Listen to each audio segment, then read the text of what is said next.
Woohoo! Let's get into it. Let's get ready to rumble. Come on, Rockfin. Thank you.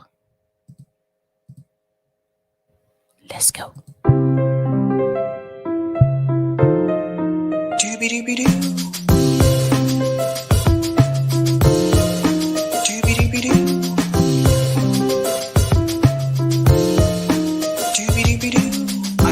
Sabrinasalvati. Doobie-doobie-doo.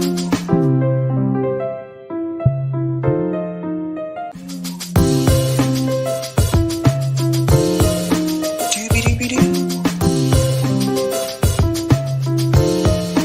Doobie-doobie-doo. I'm your host, Sabrinasalvati. Doobie-doobie-doo.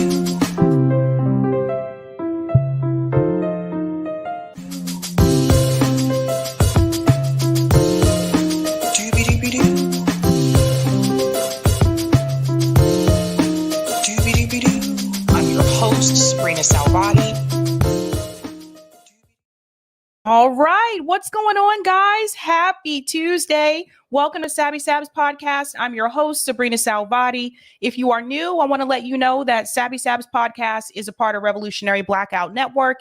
You can catch me there on Thursdays and Fridays, and you can catch me here on Tuesday, Thursday, Friday, and Sunday. Shout out to everyone watching on YouTube, Rockfin, and Twitter. Welcome, guys. I hope you had a good day yesterday. I'm happy to be back. Really quick, I want to make an announcement so I don't forget, and I'll announce it again at the end of the stream tonight. Tomorrow morning, I will have a special live stream. I will actually be on the ground. That stream is going to start at 11:15 a.m. Eastern time. I'm going to be covering RFK Jr.'s presidential announcement that's happening here in Boston tomorrow. So I'm already signed up for the press part of that event. So I'm excited to go do that.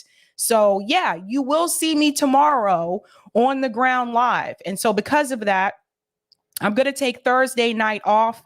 And then after that, I'll be back on Friday. But yeah, super, super excited to be back on the ground. Like I love doing those types of streams as well. So stay tuned, folks. All right. Let's give a quick shout out to everyone who is a Sabby patron. Thank you guys so much for your support. I really do appreciate it. Patrons, unite. Thank you guys so much. If you're interested in being a Sabby patron, I have 5 categories: members, Sabbies, Sabsters, Sabinators, and of course, the ultimate. All of their names are listed here. You can also see their names scrolling across the bottom of the screen there on the ticker. Thank you, guys. You're doing the damn thing. And I want to give a special shout out to a new Sabby patron. Over here, we call them newbies. Let's give a big shout out to Idea Man. That is an interesting name. I'm assuming he has a lot of ideas. Thank you guys so much. Again, as we always say over here, you guys are keeping the lights on around here. Want to give quick shout outs to people in the chat. Let's do it, man. Shout out to Myra, says, hi, Sabby. Hello. Greetings, Dabby Dab, says, whoop, whoop. How's it going, Sabby fam? Don't forget to show the like button some love. Yes, let's do that. Shout out to Lawrence, who's a Sabby member, says, doobie doobie, more cowbell. It's a skit from SNL. Greetings, Hannah G, says, Sabby with a smile. What's going on, Mastermind, says, I hit the like button. Where is the love button? They don't have one of those. Be interesting if they had that on YouTube. Shout out to Bryce, says, yo, what up, Sabby and everybody? Greetings to Corey, who's a Sabby member, says, happy Tuesday, Sabby crew. Shout out to Steve, says, hello, everybody. Greetings, Steven, says, happy Tuesday, everybody. Greetings, Gamer, says, hello, everyone. Shout out to Wary, says, hey, everybody. Shout out to Eric T. Red, who's a Sabby member, says, hi, hello to all lefty friends. Greetings, Joe, said, love y'all. Shout out to Roger Meadows, who's also a Sabby member, says, please, no headbanging today, please. I want you at the barbecue. No headbanging tonight. I'm going to do that tonight. Greetings, Harrison says, Sabby, what's up? What's up with you? What's going on? Janice says, hello, everyone. Greetings. Whoops, I skipped. This jumps ahead sometimes on StreamYard. Greetings, Danny says, Autobots unite. Oh, dear. Greetings, Julia says, hello, Sabby, how are you? I am doing well. I had a busy day today. If you guys haven't had a chance to do so, check out the stream. I did watching a stream, but I was on Rising earlier this morning. I actually put that link on the community tab for my channel. So if you go to the community tab, you'll see a post there that says, check out my appearance on Rising. Check that out. We talked about Russia, Ukraine. We talked about this issue with the Boston Marathon. Pretty good segment, I think. Shout out to Rick says, hey, y'all. Greetings. Whoops. It jumped ahead again. I hate that. Greetings, Mark says, more cowbell. Does he mean Russell from Do Dis versus the Democratic Straighter? That's right. I know Do Dissidents made fun of that, the more cowbell thing. And greetings, pitchforks are coming, who's a Sabby member, says, hi, peeps. Shout out to Laugh says, hi, happy to catch you live for once. Thank you for being here. Greetings, Carrie says, we need free healthcare like the fire department. I agree. I agree. Okay. We have an interesting mix of stories tonight, at least I think. Different topics for each one. I want to go ahead and share that thumbnail for you. So here we go. All right. What are we discussing tonight? Sorry, my shirt's having issues. Tonight, we are discussing Elon Musk and Tucker Carlson, Twitter DM privacy. We are going to get into that discussion that Elon Musk had with Tucker Carlson. If you haven't seen that interview, very important information there about the government and what they've actually been looking at. It's not just what we discovered during the Twitter files. There's actually more that goes into this. I'm also going to discuss Russell Brand bank crisis alert. Yes, there is an update about that, this banking crisis with Silicon Valley Bank, Signature Bank, etc., and where these banks are headed. And I also have some information for you tonight from the Financial Times in reference to the banking crisis as well, which some of these pundits are saying it's not as bad as we think it is. Financial Times actually disagrees with that. So we're going to get into that. I'm also going to discuss justice for Ralph. Yes, if you have not heard about this story, there's more information that has come out in reference to the 16-year-old boy who was shot by a homeowner. I'm going to get into that topic. And I'm also going to discuss the UK doctor strike. And if you look at the picture there, you'll see there's a woman holding a sign saying diagnosis undervalued. So you know that times are tough when the doctors are going on strike. Very important story there. So we're going to get into all of that. So welcome, ladies and gentlemen. Let's go ahead and get started with this story coming out of Kansas City. If you have not heard about this story, you're going to hear about it now. We're going to get the heavy story out of the way first, because this one is heavier compared to the other ones. And it may be difficult for some of you to hear, but we got to talk about this. A 16-year-old boy, his name was Ralph. He was going to a home where he thought his brothers were. So he was going to pick up his brothers. He accidentally went to the wrong house. He rang the doorbell and the homeowner shot him in the head. Now, luckily, he survived. This story could have been an entirely different thing if he did not. But he survived, and that means that he is going to get the opportunity to really come forward during this case about his story. Oftentimes, that is not the case, and I'm going to tell you about an example of one tonight where it did not work out that way. But what made this happen? Let's go ahead and get started with this clip here from CNN, When this was first announced that this teenage boy was shot in the head, at this point in time, what you have to understand is that for whatever reason, the press was not willing to release the homeowner's name. I had a big issue with that.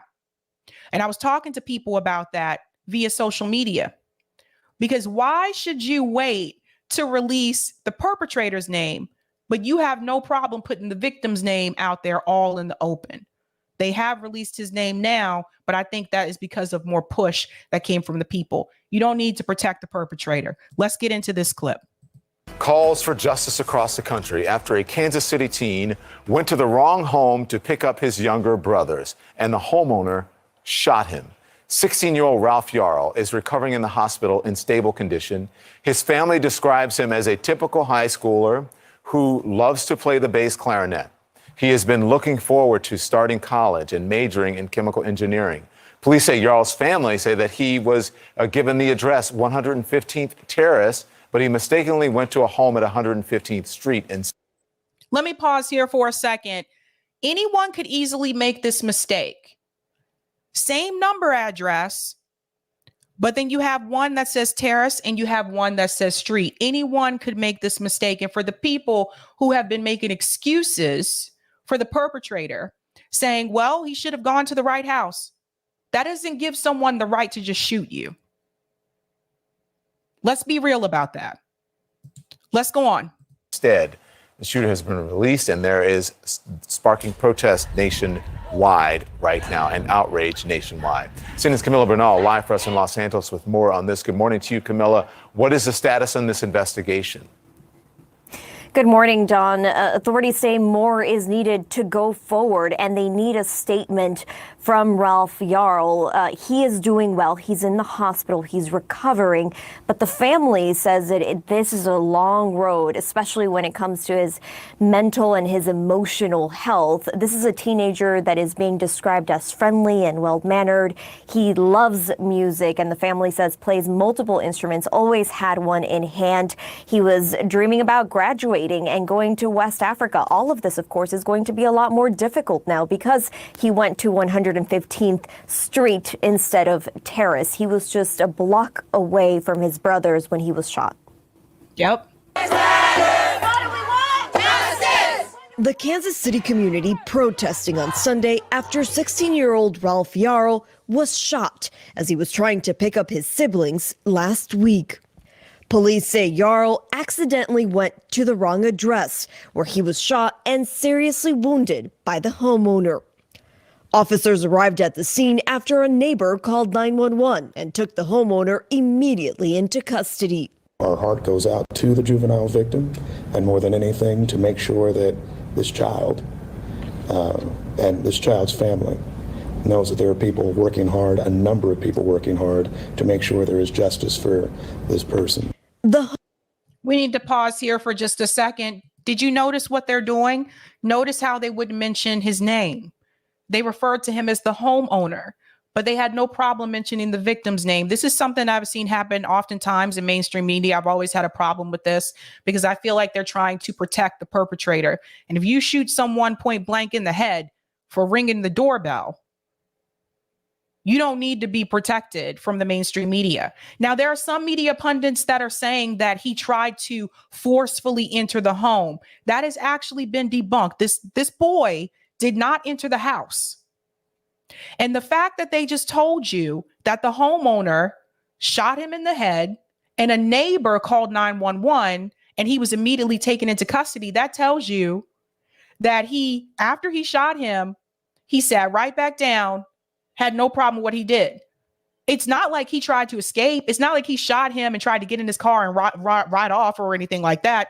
He sat right there. And he wasn't the one that called 911. The neighbor was the one that called 911. So he had no intention on actually trying to save this boy's life or to see if he was dead or alive. That is the message I want you to really focus on here. He really did not care at all. How heartless and cruel people can be. This is what America has come to. You can't even make the mistake and go to the wrong house anymore. Homeowner, who has not been identified, was released after 24 hours pending further investigation. And why was he released after 24 hours after he was already taken into custody when they knew that he did what he did?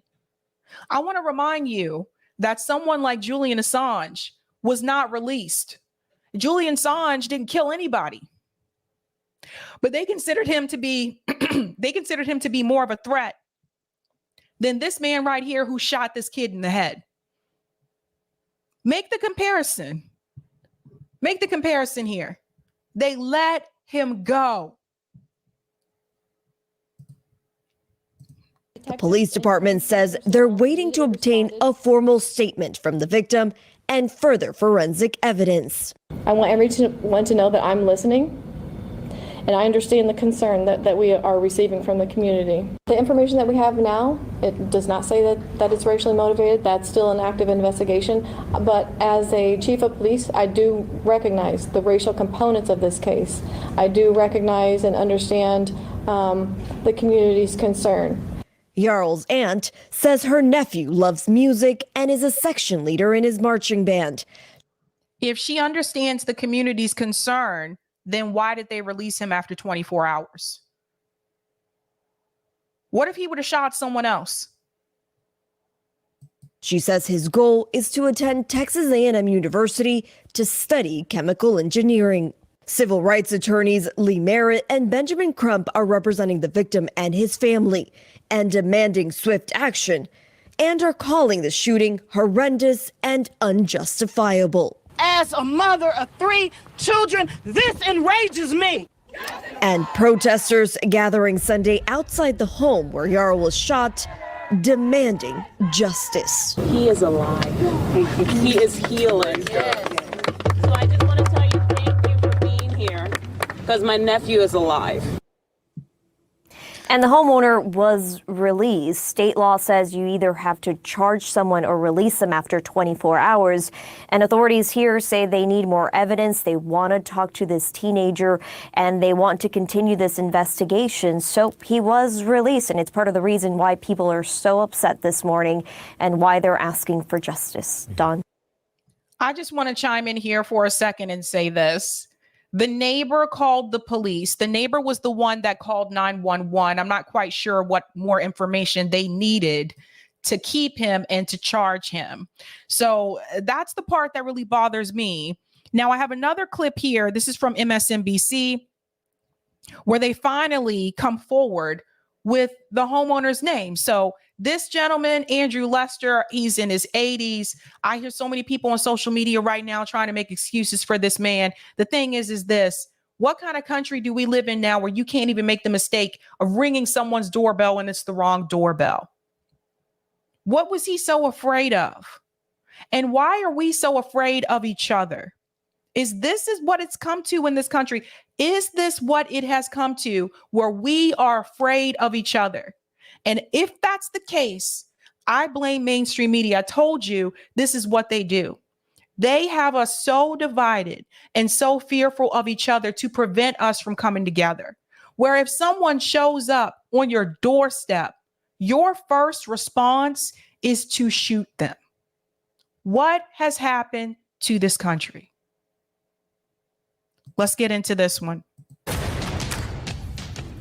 An 84-year-old white Kansas City man is now facing 2 felony charges and, if found guilty, life in prison after a shooting that has grabbed the nation's attention. According to family and lawyers for 16-year-old black teenager Ralph Yarl, it happened when he was trying to pick up his brothers one night last week.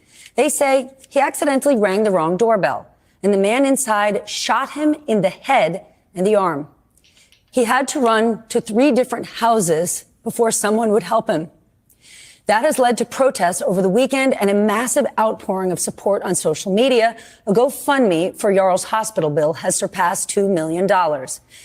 And why did he have to run to 3 houses before someone would actually help him? You know why? Because we have been trained to believe by the media that we should be afraid of each other. That's why. That's why people didn't open their door for that young boy and help him. Because we've been taught to fear each other. We've been taught to fear each other By the way, the house he was supposed to go to was just 1 block over. We've been taught to fear each other. We've been taught to fear our neighbors, and we've been taught to trust the politicians who are the ones who are really screwing all of us over. 16 years old. Let's go on. He has been released from the hospital, thank goodness, but has a long recovery ahead. Tonight, I am joined by Glenn Rice, investigative reporter for the Kansas City Star. Glenn, we understand President Biden has spoke with Ralph Yarl's family. What can you tell us about this young man and what really happened? The more I see it covered, I keep thinking I must be missing something. How could this possibly happen? Think about all the times in my life as a teenager, I rang people's doorbell to sell hoagies and cookies and go Christmas caroling. He was just an innocent kid ringing a bell. I used to have to sell, for those of you that have been in band, like I was in band. So this little boy's story, really resonated with me. I was like, oh man, he was in the band. I was in band and we used to have to sell these candy bars called America's Best Chocolate, something like that, or America's Greatest Chocolate. You guys know those candy bars I'm talking about. They're like $1. We used to have to knock on doors to sell those candy bars, right? When I was a kid, we used to knock on doors for trick or treat and ask people for candy. A couple of years ago in Columbia, or I think it was Casey, South Carolina. It was out in the boonies in South Carolina. I remember this is right before I moved to Boston. Kids were going trick-or-treating. It was on the local news. And one man opened the door and he fired on the trick-or-treaters. That happened in South Carolina. People have lost it.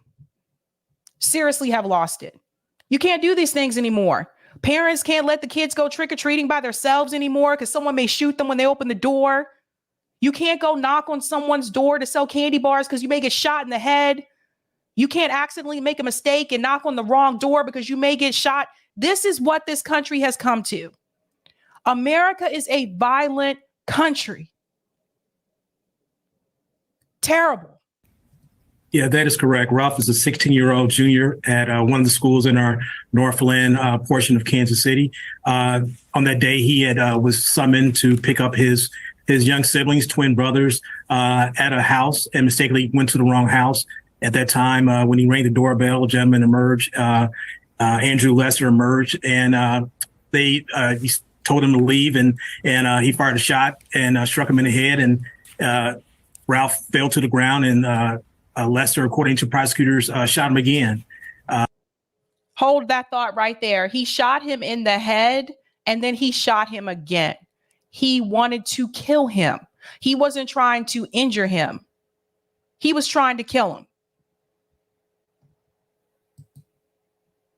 him. Ralph struggled to several other houses where he finally was able to get help. Police came and took him to the hospital. So right now, the community is breathing a sigh of relief from what I've understand. But yet there's still some concerns about how this case was handled and what does this mean for children today? Just being able, if you knock on the wrong door, this could happen to you. So I was just saying, think about all the times kids ring doorbells for a variety of reasons. How come he couldn't get help at the couple of other houses? Did they not? Is she serious? Do you guys hear what she's saying? How come he couldn't get help? Why do you think he couldn't get help?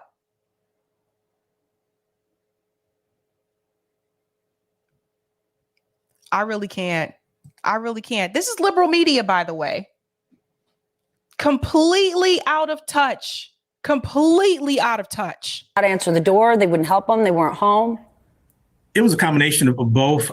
Sometimes they did not answer or they refused to. In one case, when a person did help him, he told Ralph to lie on the ground with his hands behind his back. As unsettling as that may seem, a young man was shot and he still has to more or less surrender himself to prove that he's not harmful, that he's. Does she not realize that this is a Black boy? Does she not realize that? For her to actually ask that question. Look at how he was treated when he went to the other homes asking for help. He just told you, one of the homeowners told him to put his hands behind his back. He was already seen as a threat. And this is what you have to understand. When it comes to especially boys, everybody loves them when they're little. When they're 3 years old, they're 4 years old, they're 5 years old. Oh, he's so cute. You go to the mall and everybody wants to pat him on the head and pinch his little cheeks. Oh, he's so cute. It's so adorable. That goes away as they get older. As they get older, especially at his age, he's not seen as a boy. He's seen as a man, and they see him as a threat. And what this tells me about this commentator here who's asking this dumbass question, what that tells me about her is that even though she's on a liberal network, she is completely out of touch with what Black boys, Black men have to deal with in this country, how they are automatically seen as a threat. Most of the people in this country are asleep. I'm here to tell you, it doesn't matter where you live. This is not just something that happens in Kansas City. It doesn't just happen in the South. It doesn't just happen in rural America. It happens in New England. It happens in New York City. It happens in LA. It happens in these so-called progressive cities like San Francisco. It happens all across the country because most of the Americans in this country are asleep. If they were awake after Joe Biden won, then most of the protesters out there protesting for George Floyd wouldn't have taken their asses back home. That's how you know most of them are asleep. Let's go on. That can cause any type of harm. Tell us, you mentioned it a moment ago about this criticism that charges were not filed early. There's been delay. There hasn't been information. What can you tell us? As it stands right now, the prosecutors have charged him. There was some questions about whether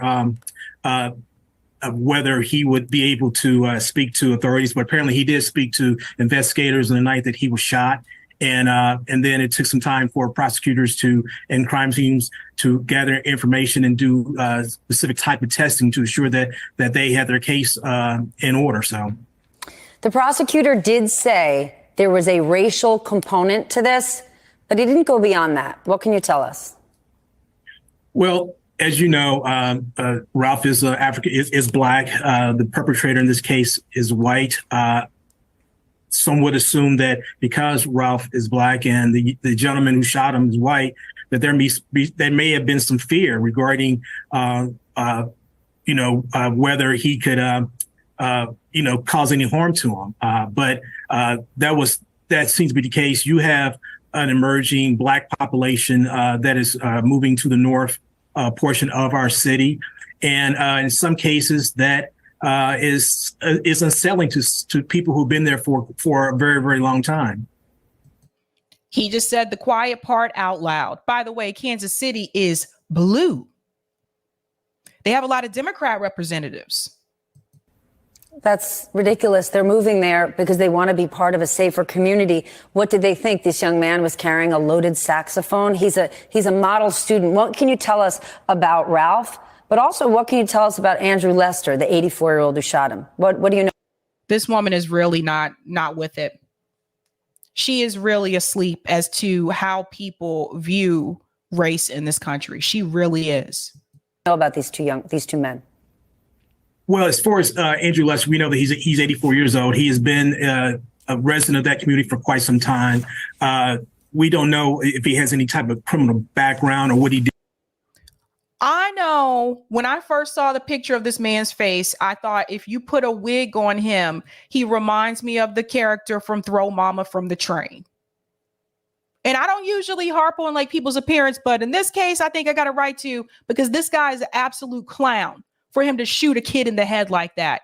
Put a wig on him. I'm not kidding. If you've seen the movie Throw Mama from the Train, that's what he reminds me of.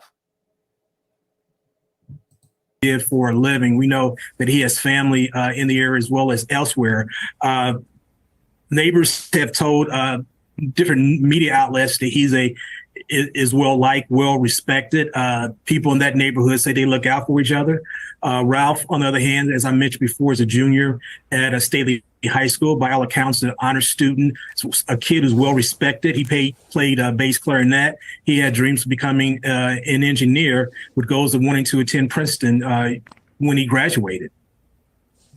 I was going to add, if you notice, he said that the people in that neighborhood, they look out for one another. who are the people in the neighborhood. I mean, it seems like, because if you think about it, he had to run to multiple houses for someone to actually help him. They looking out for each other, all right.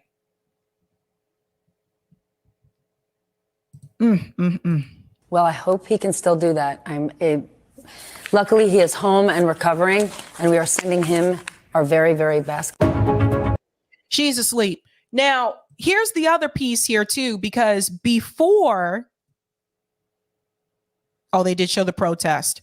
This is the other piece I want to tell you about, because this also happened in upstate New York. Similar situation where you have a young woman who pulled into a driveway, the wrong driveway, and she was shot. Now, she did not live. She died. Listen to this. This is what I'm telling you. This is what this country has come to. Woman, 20, fatally shot by upstate New York homeowner after pulling into the wrong driveway. Pulling into the wrong driveway.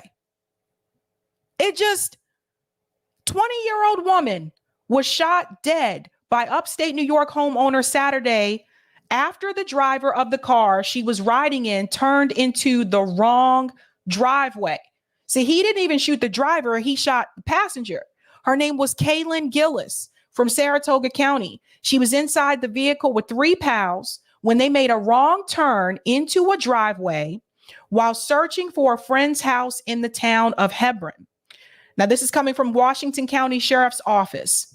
As the driver of the car was leaving, the owner of the home, I read this. I did read right. As the driver of the car was leaving, Kevin Monahan, the owner of the home the group accidentally pulled up to, allegedly fired 2 shots from his patio at the vehicle. Gillis was struck by one of the bullets. Monahan, 65, was arrested and charged with second-degree murder.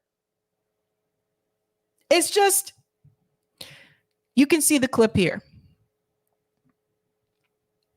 Kaylin Gillis from Schuylerville, New York, at the Cemetery Road location.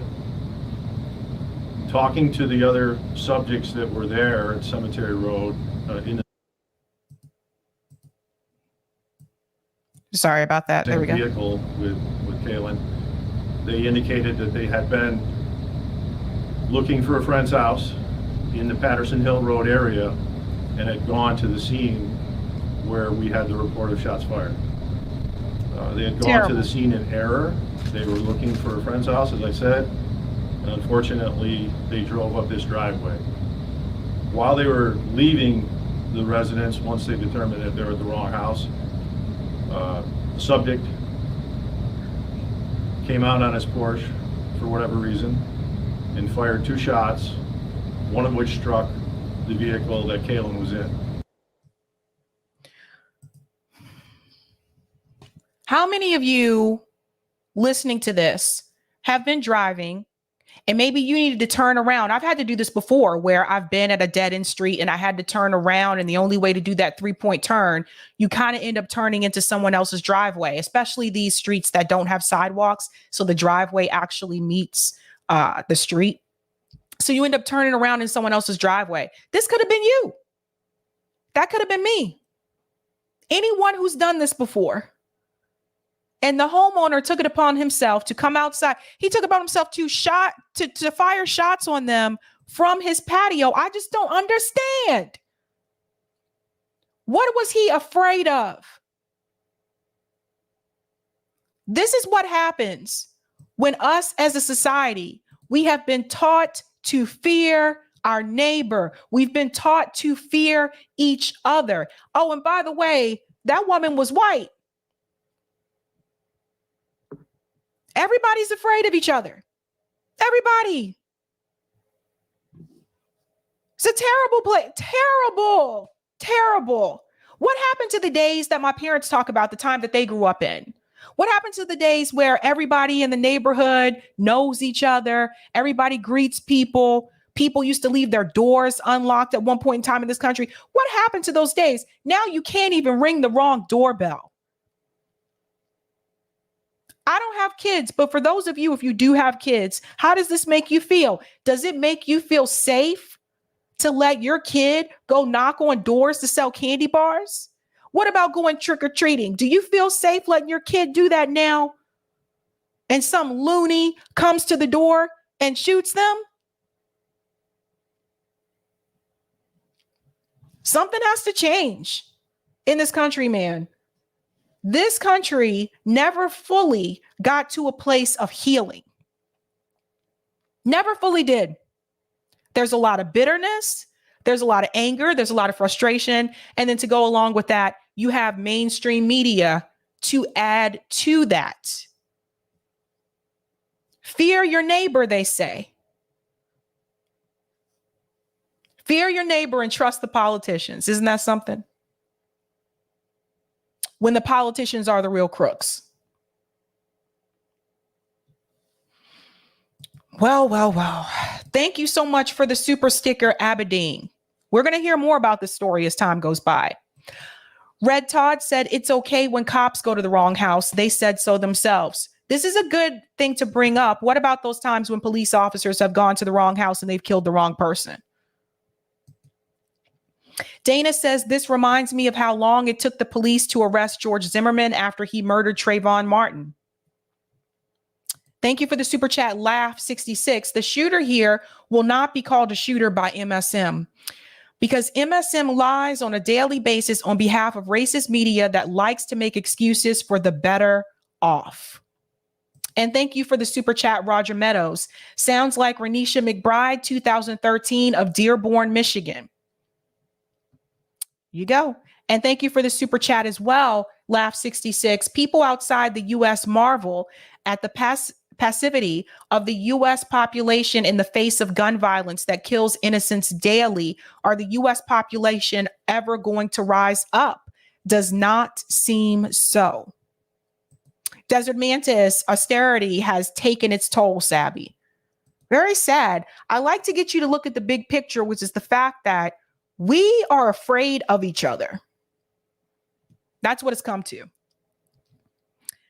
I want to get into the story here about Elon Musk and Tucker Carlson. If you haven't seen this interview, we're going to watch a little bit of it tonight because there's some things that Elon said here in reference to the government and in reference to Twitter that I think we really need to talk about.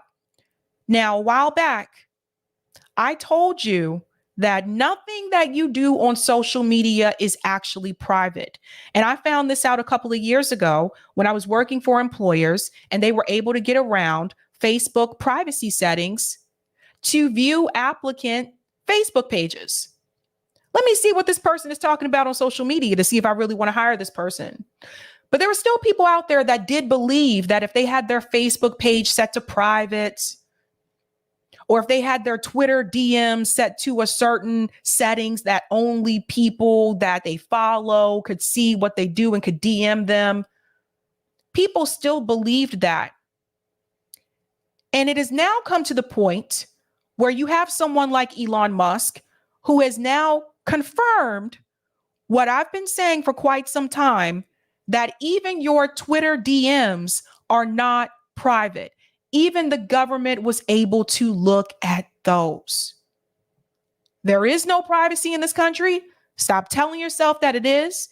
These agencies have been watching us for a long time. Edward Snowden revealed this many years ago. So there's no privacy. Please tell this to, if you have teenage kids that are on social media, please let them know what they are doing on social media is not private, whether they have it set to private or not. Let's go ahead and get started with this interview here. Now, there's a couple of things that Elon is going to discuss in reference to Twitter, and then we're going to get into the privacy issue. So let's go. If you look at the at NY Times Twitter feed, it's unreadable. It's like because what they do is they tweet every single article, even the ones that are boring, even ones that don't make it into the paper. So it's just nonstop, zillion tweets a day with no. They really should just be saying, like, what are the top tweets? Yeah. Like, what are the big stories of the day? I don't know. Put out like 10 or something, so some number that's manageable, as opposed to right now, if you would have followed NY Times on Twitter, you're going to get barraged with like hundreds of tweets a day. Yeah. He's right about that. I mean, there's other things I think we could say about the New York Times. Not just Twitter, but their journalism, all of it. Their journalism is suspect as well, not just the tweets that they put out on Twitter, but he is right. Like some of the tweets that they put out actually aren't like news. It's not like a big story. They're just tweeting for the sake of tweeting. And your whole feed will be filled with NY Times. So this is something I would recommend actually for all publications, which is for your primary feed, only put out your best stuff. I think I know a thing or two about how to use Twitter because I was the most interacted with account on the whole system before the acquisition, before the acquisition closed. I didn't have the most number of followers, but I had the most number of interactions, and so I clearly know something about how to use Twitter. People's attention is limited, so just make sure you put the stuff that's most important there. So because you and people like you do interact on Twitter, it's obviously enormously powerful in shaping public opinion. It's where a lot of ideas and trends are incubated. Yeah. That's why you Absolutely. bought it. It's also a magnet for intel agencies from around the world. And yes. One of the things we learned after you started opening the books is that they were exerting influence from within Twitter. I mean, it was... Did you guys notice what Tucker Carlson just did there? He said, after you opened the books. So he just basically... This is Elon here responded to that. He basically did just confirm that, yeah, this was Elon opening up these books. But I think I do want to add something here that I didn't say in the beginning, and that's the fact that I was criticizing Elon Musk for not doing interviews in reference to the Twitter files. And I felt like he left journalists like Matt Taibbi out to dry. They were being criticized and they were taking a lot of punches and a lot of blows, right? Just to be honest. And I felt like he was pretty quiet when he really needed to speak up and back these journalists that he asked to do this assignment for him. So I have noticed, this is now the second interview that I'm seeing. The other one was with the BBC. So I will say I am glad that he is doing interviews about these Twitter files now. That being said, I think he should try to repair the damage that was done in reference to people like Matt Taibbi and Barry Weiss. Even though we have our criticisms of Barry Weiss, I think he needs to try to repair some of that damage because I think that was really messed up in my opinion. Absurd. Did you know that going in? No. Since I've been a heavy Twitter user since 2009, it's sort of like I'm in the matrix. I mean, I can see like things. Do things feel right? Do they not feel right? What tweets am I being shown as recommended? I get a feel like what accounts are making comments. Where are the comments eerily similar? Yeah. And then you look at the account and it's just obviously a fake photo, and it's just obviously a bot cluster Yes. over and over again. So I started to get like just more and more uneasy about the Twitter situation. I was starting to feel like something's wrong in the state of Denmark here. There's something feels wrong about the platform. It seemed to be just drifting in a. I couldn't place it exactly. Just it felt like it was drifting in a bad direction. So then. The problem with Twitter, I think, is that it grew too fast, to be honest. I think it became too big. And I think it became to the point where Jack, the previous owner of Twitter, where he couldn't keep up with this. I was like, and my conversations with the board and management seemed to confirm my intuition about that. But basically, I was convinced these guys do not care about fixing Twitter, and I had a bad feeling about where it was headed based on the conversations I had with them. So then I was like, you know what, I'll try acquiring it and see if acquiring it is possible. Now, I didn't have enough cash to acquire it, so I would need support from others, from some of the existing investors. I would also need like a lot of debt, and so it wasn't clear to me whether an acquisition would succeed, but I thought I would try. And ultimately, it did succeed. Anyway, here we are. But when you got there and all of a sudden you own it and all the data on the servers belongs to you. Well, it belongs to the people in my view, but yes. But The data belongs to the people. See, this is again another reason why, and I was on Fault Lines this morning and we were talking about this, why these companies like Twitter should actually be a public utility. These platforms, Twitter, Facebook, Snapchat, all these social media platforms do not exist without our data. So if they don't have our data, they don't have a business. But we are not, paid for our data. We don't receive anything for it. In fact, Elon's trying to make people pay for Twitter. So it's like, just more profit for them. So it does not exist without our data. And imagine if it were like a public utility, right? That would be more beneficial to the populace, I think. But here's Elon Musk admitting, he's like, well, no, I don't own the data. You own the data. We own it, guys. It's our information that drives these platforms. Without it, you don't have a Twitter. You don't have a Facebook. You can see what it is, and you can see what they've been doing, and you can see who's been working there. You were shocked to find out that various intel agencies were affecting its operations? The degree to which various government agencies had effectively had full access to everything that was going on Twitter blew my mind. I was not aware of that. Would that include people's DMs? Yes. Yes, because the DMs are not encrypted. So one of the things that we're about to release is the ability to encrypt your DMs. That's pretty heavy duty, though, because a lot of well-known people. Let's go back, because this is the piece that a lot of people saw on Twitter and they freaked out. Ultimately, it did succeed. Anyway, here we are. But when you got there and all of a sudden you own it and all the data on the servers belongs to you. And well, it belongs to the people in my view, but yes. But you can see what it is, and you can see what they've been doing, and you can see who's been working there. You were shocked to find out that various intel agencies were affecting its operations? The degree to which various government agencies had effectively had full access to everything that was going on Twitter blew my mind. Full access to everything. I was not aware of that. Would that include people's DMs? Yes. That piece right there. So a lot of people, they saw this clip on Twitter and they're like, oh my God. It's like that meme where, Jonah Hill. It's that meme of Jonah Hill when he's going like, oh my God. It's like that. Like people were freaking out. And I was like, we've been saying this for quite some time. I said, guys, your DMs are not private. Nothing on these social media platforms is private. The government can still see it.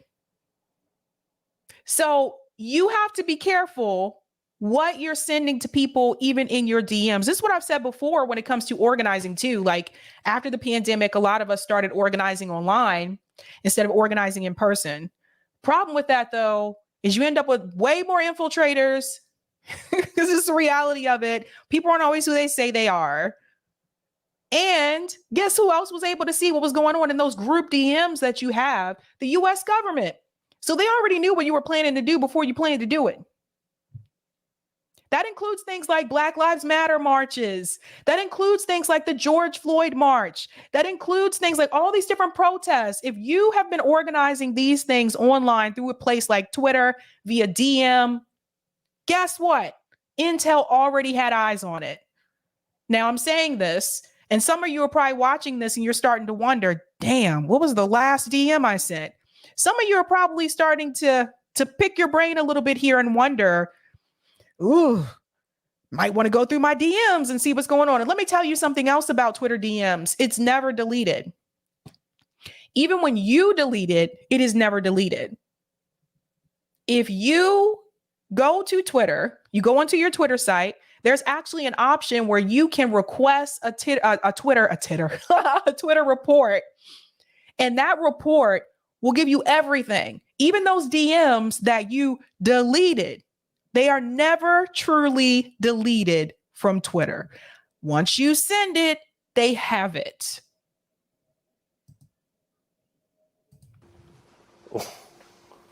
Yes, because the DMs are not encrypted. So one of the things that we're about to release is the ability to encrypt your DMs. That's pretty heavy duty, though, because a lot of well-known people, reporters talking to their sources, government officials, the richest people in the world, they're DMing each other. Yep. And the assumption, obviously it was incorrect, but was that that's private, but that was being read by various governments. That's right. Ding, ding, ding, ding. And I've also said this about text messages too. You still don't know. Okay. This is not like the 1950s and 60s when they were, and 70s and 80s and 90s, when they were tapping people's phones. So a lot of us don't use a landline like anymore. So they may not be able to tap that, but that was a landline. If government agencies were able to tap landlines, do you think they're not able to tap into a freaking computer? That's what a smartphone is. It's a little mini computer. They've always been around. So your text messages too. Yeah, that seems to be, yes. It's scary. Yes, it is. Like I said, we're moving to have the DMs be optionally encrypted. I mean, there's like a lot of DM conversations which are, just chatting with friends. It's not important. Of course. That's hopefully coming out later this month, but no later than next month, is the ability to toggle encryption on or off. So if you are in a conversation you think is sensitive, you can just toggle encryption on, and then no one at Twitter can see what you're talking about. He just mentioned, did you guys notice what he said? He said, oh, a lot of the DMs were people just friendly chatting with each other. That means he saw the DMs too. For those of you in the chat, if you are knowledgeable about encryption and all of that jazz, chime in, let me know. I could put a gun to my head and I couldn't tell. I couldn't. That's sort of the gun to the head test. If somebody puts a gun to my head, and can I still not see your DMs? That's the acid test. Yes. And that's how it should be if you want your. Have you had complaints from various governments about doing this? I haven't had direct complaints to me. I've had sort of like some indirect complaints. I think people are a little concerned about complaining to me directly in case I tweet about it.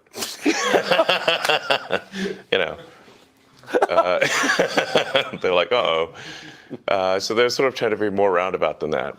I mean, if I got something that was unconstitutional from the U.S. government, I would say my reply would be to send them a copy of the First Amendment and just say, like, what part of this are we getting wrong? You have a lot of government. You have a lot of government contracts. What part of this are we getting wrong? Please tell me. I mean, it's a pretty. No, I'm just saying. But you're kind of exposed in your other businesses. So this is just in case our viewers aren't following this. This is not. You're not just like a journalist taking a stand on behalf of the First Amendment. You're a guy with big government contracts, giving the finger to the government. Do you think Twitter will be as central to this presidential campaign as it was in the last several? Before he answers that question, I want to say something in reference to his government contracts. Yes, he is also invested in the military industrial complex as well. Elon Musk is. So yes, he does have government contracts. Yes, he is kind of, in a way, giving the finger like to the government, but at the same time, he's also a billionaire. Do you really think they're going to touch him? They'll come after Edward Snowden. And thank you so much for this, Derek. Snowden told us years ago to use Signal end-to-end encryption. Signal is an app that you can use as well to communicate with people. It kind of reminds me of Telegram a little bit, but some people use that instead of actually just texting people. They'll use that to communicate instead. I think it will play a significant role in elections, not just domestically, but internationally. The goal of New Twitter is to be as fair and even-handed as possible. So not favoring any political ideology, but just being fair to all. Why doesn't Facebook? Make sure you guys remember that. He said the goal of the new Twitter is not to favor any political ideology. Let's hold him to that. Facebook do this. I know that Zuckerberg has said, and I take him at face value, that he, I do actually in this way, that he is a kind of old-fashioned liberal who doesn't like to censor. He has, but he, like, why wouldn't a company like that take the stand that you have taken, which is pretty rooted in American traditional political custom, for free speech? My understanding is that Zuckerberg spent $400 million in the last election, nominally in a get-out-the-vote campaign, but really fundamentally in support of Democrats. Is that accurate or not accurate? That is accurate. Yes. Does that sound unbiased to you? No, They also have lobbyists. Meta also has lobbyists in DC too. We pulled that up a couple of nights ago in reference to open secrets. You can look this up for yourself. Facebook does have lobbyists that are in DC as well. So yeah, he is very much invested in the Democratic Party, Mark Zuckerberg. doesn't. Yes. So you don't see hope that Facebook will approach this as a non-aligned arbiter? You've allowed Donald Trump back on Twitter. He hasn't taken you up on your offer because he's got his own thing. Right. Do you think he will go back on Twitter? Well, that's obviously up to him. My job is to, I take the freedom of speech just very seriously. So. No, he doesn't. I'm sorry. I have to debunk this. Smash that like button, guys, if you haven't had a chance to do so. So Elon Musk just said that he takes freedom of speech very seriously. No, he doesn't, because he still censors people. I've seen this with accounts, people that I know. If they say something that Elon doesn't like, he'll like get rid of them. Then he might bring them back a couple of days later. It's just like he favors freedom of speech that he doesn't find to be, it doesn't piss him off, right? You can't like talk too much crap about him or he'll silence your account too. We've seen this happen. So it's like, I don't know. Like, what do you mean? Desert Manta says his speech. There you go. He favors what works out for him, but he's not 100% like a free speech absolutist, so to speak. I didn't vote for Donald Trump. I actually voted for Biden. Not saying I'm a huge fan of Biden, because I would think that would probably be inaccurate. But we have difficult choices to make in these presidential elections. It's not. I would prefer, frankly, that we put someone, just a normal person, as president. Yeah. A normal. I wouldn't have even told him that. You don't need to tell anybody. Like, why do you need to explain like who you voted for? That's another thing too. It's like, he wants a normal person to be president. I can tell you, I know from experience, based on what I've heard from Elon Musk, he doesn't want someone that's, left leaning. He doesn't want a progressive. He thinks that's too extreme. He's talked about this before, but at the same time, he doesn't want someone that he would consider to be on the far right. So he doesn't want like a Trump figure, but he doesn't want like a Bernie Sanders figure either. So he's more in that middle of the road, camp. And this is why when people have pressed him in reference to Julian Assange, because Comrade Misty, you guys know her. She's probably one of the biggest Assange activists that I know. She has pressed him. Do you support the release of Julian Assange? And he won't respond to that. He'll respond to other things, but not that one. So he says he's 100% for free speech, but he will not answer how he feels about Julian Assange. And that is probably one of the most important free speech issues that we have right now. Because if Julian Assange goes down, that's kind of the end of it in reference to free speech in this country. Person with common sense and whose values are smack in the middle of the country, center of the normal distribution, and I think that would be great. I think we have made maybe being president not that much fun, to be totally frank.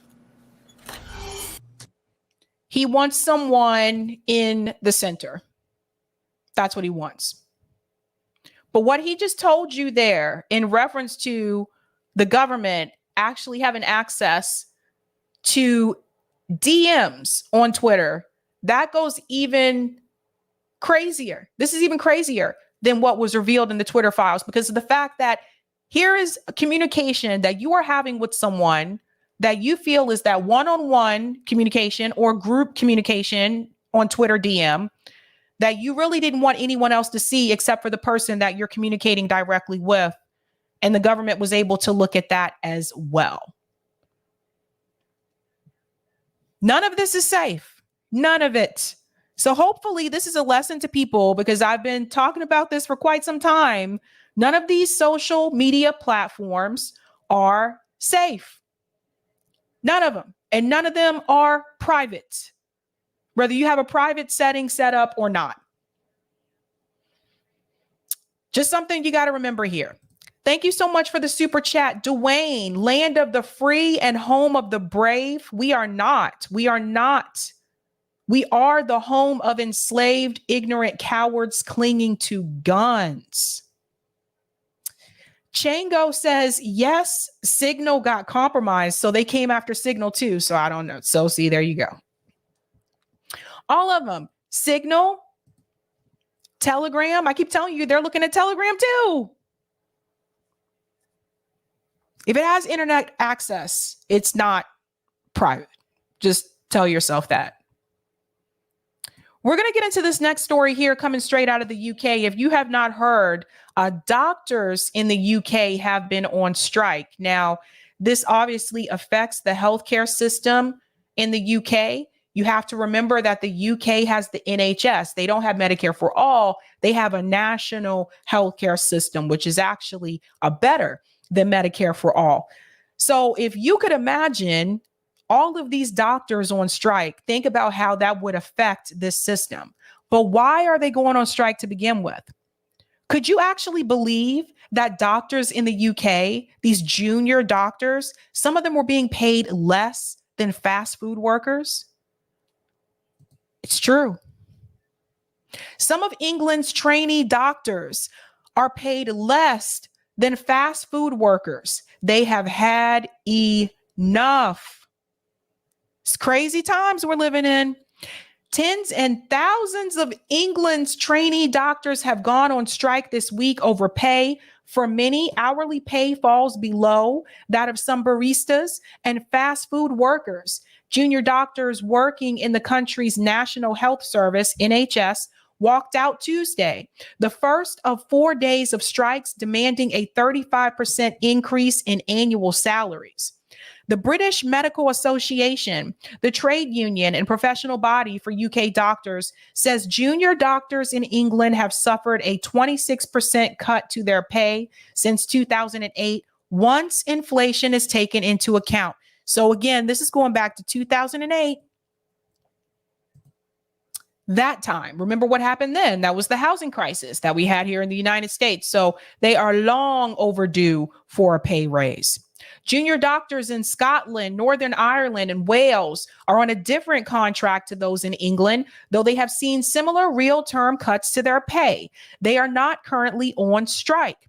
For too long, we have been undervalued. That's coming from Vivek, who is a co-chair of the BMA Junior Doctors Committee, told a crowd of striking doctors Tuesday, "We have reached the end of our tether. The government has pushed us to our limits. The UK Department for Health and Social Care, which sets doctors' pay, did not respond to CNN's requests for comment." Of course, they didn't. And you can see a picture here. Look at some of the signs.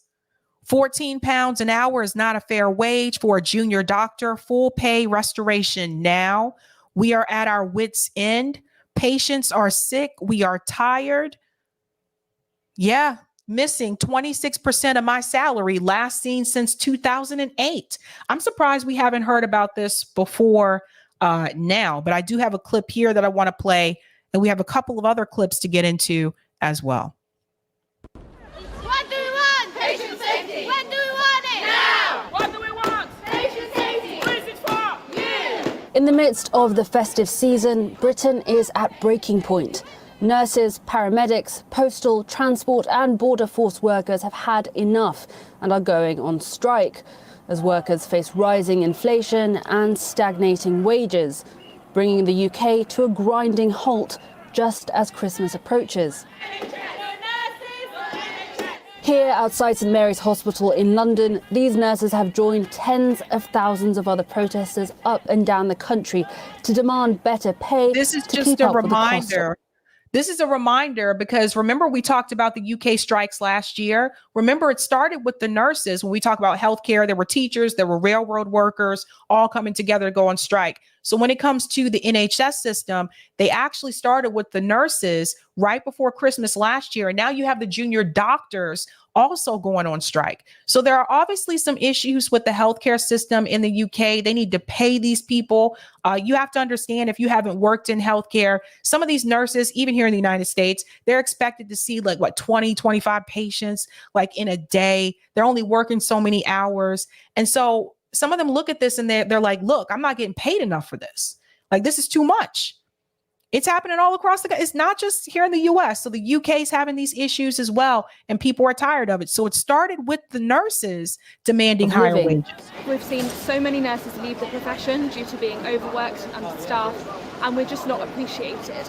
I think that a pay increase, and we're just asking to match inflation, we're not asking for anything extra, will help us to retain staff and to get more staff into the profession, which will help us to care for the patients that we have at the moment. But with so many essential services walking out at the same time, the British government is struggling to keep services running, with one junior health minister advising the public to avoid risky activity on strike days. There will be disruption to service, and it is important that where people are planning any risky activity, I would strongly encourage them not to do so, because there will be disruption on the day. The government has even resorted to drafting in the army to mitigate a walkout by paramedics and border force workers. Okay, so that's a reminder of what happened in December, but the doctor strike that's still happening, we need to go more into that. So I want to go ahead and show you another clip from this as well, because this is all over the place and people need to pay attention to this. So again, we have another clip here that says junior doctor strikes. Being a doctor in the UK is not sustainable anymore. And I think we need to move this to maybe not. Oh, maybe I do want to start this from the beginning. I think I forgot to move this. Sorry, Eric. This one needs to start right about, we did the preconditions. Junior doctors are worth more. So listen to this here. This is an interview here. This is on Sky News. And this woman here to the right in the pink shirt, she was a junior doctor, and she's explaining to the host here why they're on strike. And she's talking about the fact that, look, this is not sustainable anymore. We cannot continue with these wages. Listen to this. So I believe, and the BMA believes, that all workers are paid, should be paid what they're worth. Now, that means that I believe in pay restoration. So no worker is worth less than they were before. And I believe that trade unions should be fighting for their members. The BMA is asking for 35% because we have lost 26% of our pay since 2008. It will take a 35% uplift to bring that back to net zero. And it's really important that we address this concern now, because we're already 9,000 doctors down in the UK, and that number is only set to increase, and the workforce crisis is only set to get worse. So they have lost 9,000 doctors in the UK. This is why doctors are having to take on more patients than usual. So you just have to keep that in mind. Look, the UK has had a number of strikes within the past couple of months.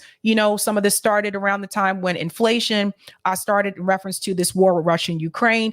These strikes have increased. They're continuing as we go on. But I think people need to understand, when the doctors go on strike, you really, really have a problem. It's not just transportation shutting down the railroad workers, but when doctors go on strike, that means that patients are not receiving care, right? So that affects the health of other people in that country as well. So you would think that one would listen to the doctors, because what are you supposed to do? You can't make a doctor's appointment. You would think that the administration here, they would listen and say, okay, let's pay them these back. These are basically back wages, going all the way back to 2008 that they owe them. And the fact that you have some of these junior doctors in the UK making less than fast food workers, I don't even understand how that was allowed to begin with. Crazy times, man, crazy times. 35%, a lot of people watching will say that feels like that's never going to happen. I mean, you say you're open to negotiation. How far are you prepared to negotiate? So this is our opening offer, and the reason it's so high is because we've lost so much.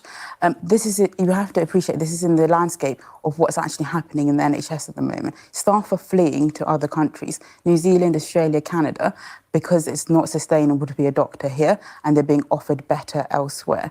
Now, we've got a 7.2 million long waiting list that the government need to address. They can't do this without doctors and healthcare workers, and it's imperative that they meet with us and negotiate in good faith.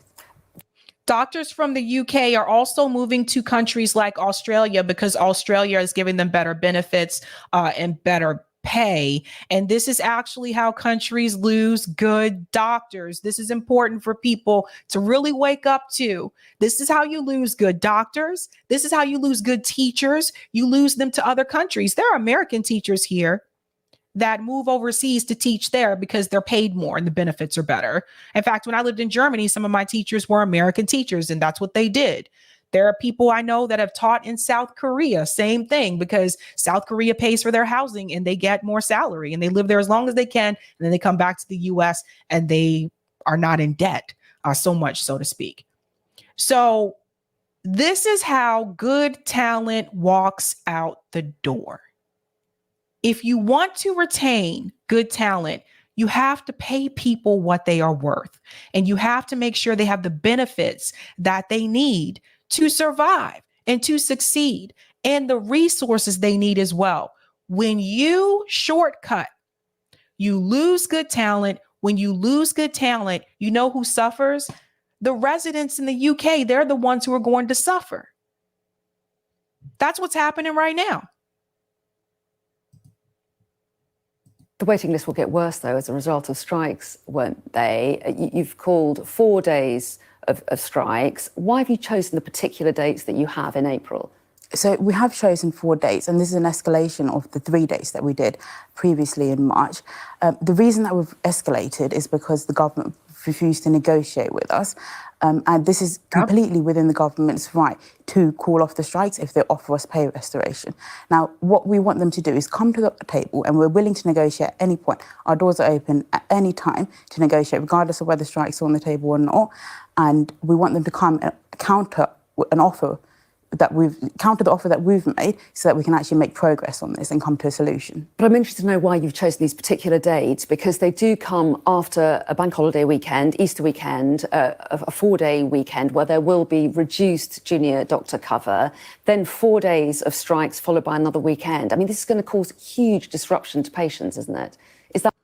That's the point. She says, we wonder why you chose these particular dates. It comes after Easter weekend. This is going to cause a disruption for patients. That's the point. The point is to cause a disruption. The point is not to tiptoe around the issue. It's to make a smash. It's to make a loud noise, a bang, to make an impact. That's the whole point. Why are you focused on that? She should be more focused on the fact that these people are owed back wages going back to 2008. That's what she should be focused on. Why you've chosen those dates? So what can happen during these periods of time is that healthcare trusts can provide extra staffing to bolster on either side of the dates to ensure that actually patient care is being delivered. And we've demonstrated through our 72-hour strike action that actually junior doctors being withdrawn from care doesn't cause safety issues. There wasn't a single derogation request during those 72 hours, which shows that actually this is safe and we are providing patients the care that they need, especially with emergency care, where expert clinicians, consultants and SAS doctors are stepping down. And we're very grateful for them for doing so to provide patient care. However, 175,000 appointments and operations cancelled in the last strike, which was 3 days. So that reassurance about safety, obviously important, but it's not going to be much comfort to those people who risk having operations and appointments cancelled again in April. Why is she blaming the doctors? Have you guys noticed a lot of these commentators are doing this? Instead of faulting the system in place, they blame the people who are on strike. They do the same thing with protesters.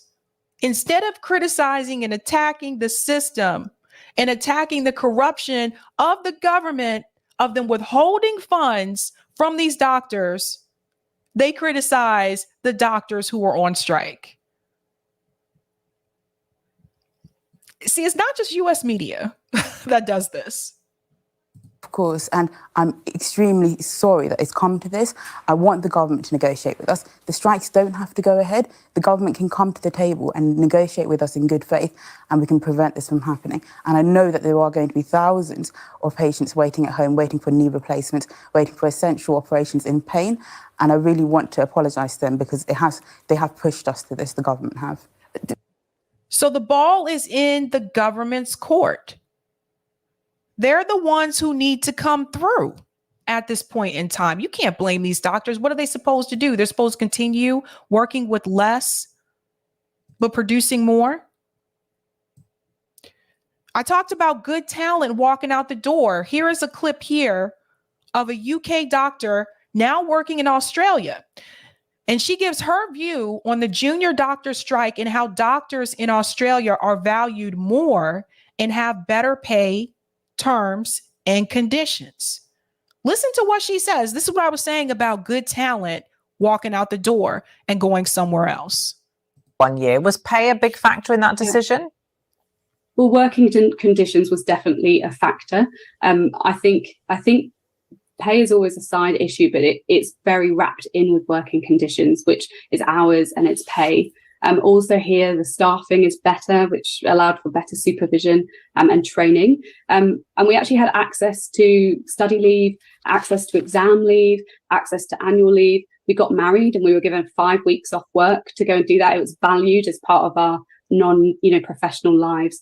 And ultimately, I think having that wellness within your work culture means that your doctors are more rested. We felt valued when we were here, and you then provide better care when you're at work, and that improves the whole system and improves patient safety. What happens when doctors are overworked? Are they at their best? Do they perform at their best if they're overworked? What happens if doctors don't get enough sleep and they have to go into surgery? Are they at their best? Rest is important. Breaks are important. Vacation is important. These things actually matter. You heard she said like she got married and they gave her automatically 5 weeks off. First of all, that don't even happen in this country. But they gave her 5 weeks off in Australia just because that's just a part of your life. So she's one of the examples, one of the doctors that left and went somewhere else. Let's go on. JB says lots of mistakes happen. That's what I was thinking too. Like what happens when doctors are not well rested? What is that now that you've been there a while and you've worked in both systems? What would you put the differences down to? Is it perhaps just the huge size of the NHS over here compared to what must be a much smaller health system in Australia? That's probably part of it, but we still have very busy tertiary hospitals, busy district general hospitals. We still have huge issues with staffing rural hospitals in particular. I think the difference is that there's a culture of valuing the workforce. Doctors are paid more. They're also junior doctors have very regulated hours. They're capped at 80 hours a fortnight in some states, with any hours worked over that as overtime. And they are regarded as highly skilled and highly professional, trained people who are kind of worthy of having those higher salaries. And I think having purpose, being allowed to be good at your job at work, and having autonomy, gives professionals the motivation to do their job really well. And then I think being able to pay the bills is just the important thing. And I think the cost of living crisis in the UK is a big factor at the moment too. Let's remember about the heating issue in the UK that we've been talking about, how people cannot afford to pay for heat and they have to go to these facilities called warm banks in the UK. Let's talk about that. Let's talk about how the UK is one of these countries that has had to deal with the effects of the Russia-Ukraine war. They are one of these countries that has been hit really hard by that. So has Germany. We talked about this earlier this morning on Rising, but like I told you, the sanctions that have been imposed on Russia are actually hurting U.S. allies more than it's actually hurting Russia. And the UK has been hit really hard. I talked to my friend in the UK who actually moved there over a year and a half ago. She said it's tough. It's really tough right now. So the point is that you have to pay these people and you have to treat them well. And when you pay workers well, you give people a living and a thriving wage. You give them the benefits that they deserve. Then people are happier to come to work. But when you overwork people, you use them, when you underpaid them, when you refuse to pay them back wages, those people don't want to stay there. And the people who have the means to leave will leave, just like she just did. That's what happens. So it's happening all across. People are starting to say, you know what? Maybe I need to get out. Maybe I need to leave here. There have been over 190,000 appointments that have been canceled in the UK because of the doctor strike. So the ball is in the government's court. They have two options. Give the people the back wages that they are owed so things can go back to the way that they were and people can make appointments again, or continue to suffer. Just a reality. I'll take that comment on Rockfin, Eric. Boo, boo, boo, boo, boo, boo, boo, boo, boo. Thank you for the tip on Rockfin, Jim. Your crazy mama with your ball and chain and your old time religion is just a superstition. Rolling Stones. Interesting. All right. Thank you for the super chat, Nam. My sister is a resident in the U.S. and she makes just over $45,000 a year, working 36-hour shifts regularly with 1 day off every 2 weeks. This is crazy. Why?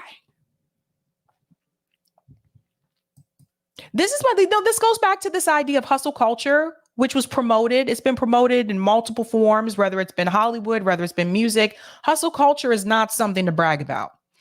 Thank you so much for the super chat, Roger. I can just hear the anti-Medicare for all peeps in the US now. Thank you for the super chat, Lorez. Instead of paying them, UK waste money on fake Corona. Fake King Corona. Interesting. Thank you for the super chat, Laugh. The UK government wants to privatize healthcare in the UK and make national healthcare impossible and change the UK into the US where healthcare is for the wealthy. I heard rumors about that. If that happens in the UK, I feel sorry for you guys. I really do. That should not happen. You don't want to struggle like people here do in reference to healthcare. Dana says, during my residency, I had to work 36+ hour shifts that have been stopped in most residency programs. Yikes. It's crazy, man. Crazy. Okay. We are moving on to our next story. And this is about the banking collapse. So Russell Brand interviewed Gary Stevenson recently, and he's going to talk about the banking crisis and, more importantly, who actually benefits. But I noticed something with this interview. Gary Stevenson comes across as he doesn't seem to be as concerned about the banking issue that's going on right now. But I'm going to show you an article from the Financial Times, which actually was sent to me earlier this morning, kind of debunking what Gary Stevenson is saying in the sense that it's not something we should worry about when we look at 2008. So I want to get started with this interview here with Russell Brand. Now, the name of this video is called The Banking Collapse. Gary Stevenson exposes who really benefits. I want you to pay attention to what Gary Stevenson says, because again, like, the impression that I got from this interview is that he doesn't really think this is as scary and as crazy as people are making it out to be. But like I said, I have some information that says something different compared to what Gary Stevenson is saying. And I think we need to look at both sides. Let's go ahead and get right into it. Did you notice during the pandemic that there was a massive wealth transfer? Did you know that America minted a new billionaire every day? Are you suspicious about this latest banking crisis and whether or not taxpayers will ultimately end up footing the bill? Is there something systemically wrong with our financial systems?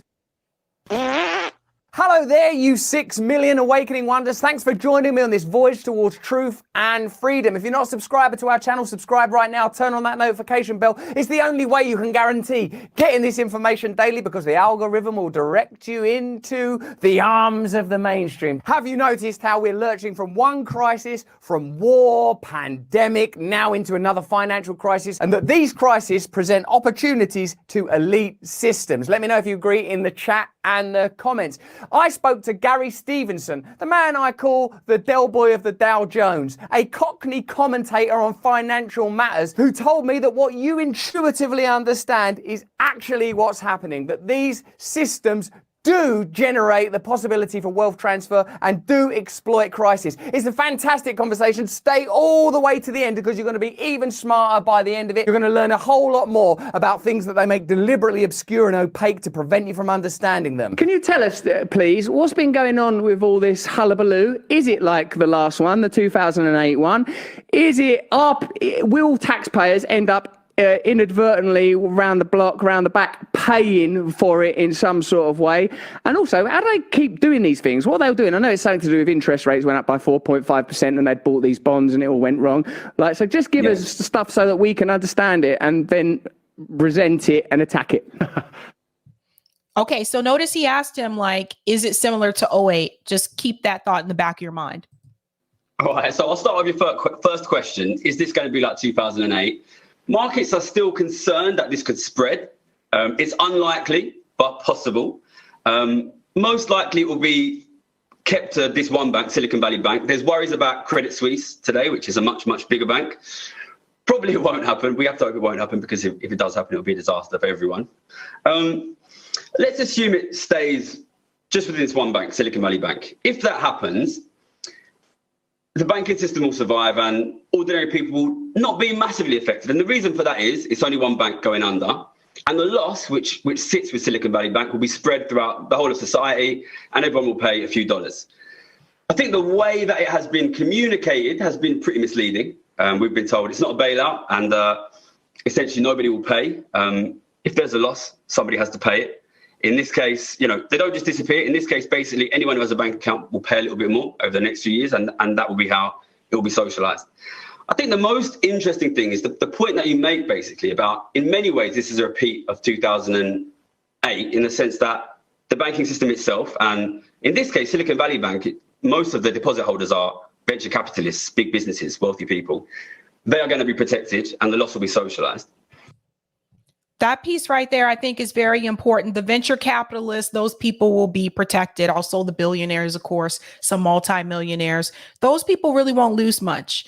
Billionaire losing $25,000, even $200,000 doesn't hit them in the way that you think that it would. They're billionaires for a reason. They're still exploiting off of people, and they're still making money while they're losing money. So that's important to keep in mind. But who really benefits from this system? They are not going to suffer the way that the average American will. And I mean, when I say average American, in reference to the billionaires and the venture capitalists, I'm even talking about people who are doctors and lawyers, because even they don't make as much as those people do. So you have to understand, when these banking catastrophes happen, those people, for the most part, are still very much protected. Let's look back at Silicon Valley banking collapse. One of the things that we remember, what did they say? We had to protect the people who had deposits of what, $250,000, right? At least $250,000. Okay, so your average Joe Schmo doesn't have those deposits of $250,000. So they, even with the Silicon Valley banking collapse, they sought to protect the wealthy. They sought to protect their funds, their interests, their investments, not those who were making less than that 255 or deposited less than that 255K. So that's important for people to understand. So if you weren't making a deposit of at least that amount, they really weren't caring about you, basically, to make a long story short. That's basically what that means. They weren't trying to protect your investments. They were only trying to make sure they protected the investments of the ultra rich. For me, what I think is most interesting is the way that this reminds me of actually the mismanagement of the COVID economic crisis, and the way that our society mismanages economic crises in general, which is, as soon as the crisis hits, wealthy people can contact the government and they can protect themselves, and ordinary people are not protected. Go for it. That right there in itself is a problem. First of all, that's kind of funny. He put up the sign that says, please, can I talk now? But that right there in itself is a problem. Why is it that wealthy people have access to government officials like that? That shouldn't be the case. Ordinary people who are their constituents, we don't have access to those politicians like that. And some of us are the ones who canvass for them. So just keep that in mind. Some of the things that he's saying here, I feel, are pretty revealing. Oh, yeah, well, you know, wealthy people, they'll just contact the government and they can just contact them just like that. Nice one, mate. Thanks for respecting the sign. I like what you said about the COVID pandemic and the mismanagement of the financial aspects of that. Oh, yeah, I am talking. Sorry about that, mate. But I wanted to point out that we are still on YouTube and we are bound by their guidelines. In a minute, we'll click over onto being Rumble, where we can just speak freely and say whatever the hell we like. So I just wanted to alert you to the fact that we have to nimbly, like linguistic Nijinsky's, trap our way through the guidelines that are set by the WHO that YouTube and their parent company Alphabet adhere to. So you're saying, mate, that this is yet another example of creating financial conditions that are beneficial to elites, or at least are not punitive to the elites, while punishing ordinary people, even if not directly. So when Joe Biden goes, our taxpayers won't pay this, what does he mean really, mate? It's an example of a management of a crisis in such a way that the rich are protected. And the communication given to ordinary people is that nobody will pay the cost. And I think the best example of this is at the beginning of COVID. Do you know how much money the US government has given out since the start of COVID? How much money they're giving out in total? It's $8 trillion. That is $24,000 for every man, woman, child, and baby in the US. So if there's a family out there, family of 5, mum, dad, 3 kids, if they don't have an extra $24,000 each, someone else has got it. Now, I don't know about you, but if I were going to give out $8 trillion, I would think I should do an analysis of who's going to end up with that money. But was that analysis done? I'm guessing that's one of your rhetorical questions. The most important thing there to take away from what he was just saying is that the rich are protected. Do you believe me now when I say we have a class war? Because poor people are not protected. What's left of the middle class is not protected. And working class people are not protected. Rich people are. And this is where our frustration should be focused, right? We should be focusing our frustration not so much on red team, blue team, but on the elites, the people who have all this money, the people who buy up everything, who own everybody. Someone asked me the other day, they're like, did you hear Walmart is closing stores? That sucks for them. No, it doesn't. Sorry. It doesn't suck for them. I don't feel bad for the Waltons one bit. That family has a lot of money. They'll be okay. I think it's getting to a point where more businesses are starting to crumble and more businesses are starting to cave. Bed Bath & Beyond filed for bankruptcy. Walmart closing stores. You're going to see more of this. David's Bridal also closing stores. You don't need to feel sorry. Do not feel sorry for these families that have had generations of super wealth. The Waltons will be okay. Seeing your style now. You're using rhetorical questions. You're a skinhead using rhetorical questions. No analysis was done. No analysis was done of who ends up with that money. Done some analysis, Gary. It's standard procedure. Well, you won't be surprised to know I've done some analysis where I'm from. We pride ourselves on understanding things fully. Listen, the reason that money was needed is because the spending of the rich collapsed, all right? If you're an ordinary person, what are your expenditures? Rent, mortgage, food, bills. During COVID, you're still paying them. If you're a very wealthy person, luxury holidays, going to the theatre, going to bars, you probably know about that kind of stuff, Russell. I'm self-made. Those expenditures couldn't be made, which meant the spending of the rich collapsed. It was replaced by the spending of the government, which means the government pays your wages, You pay your bills, you pay your mortgage, it goes to a rich person and he can't spend it. $8 trillion funneled through ordinary people to the rich. Now, what do you think will happen? That's $24,000 per person. So that goes to the rich. You're talking about hundreds of thousands of dollars, same in the UK, to all of the richest people in the country.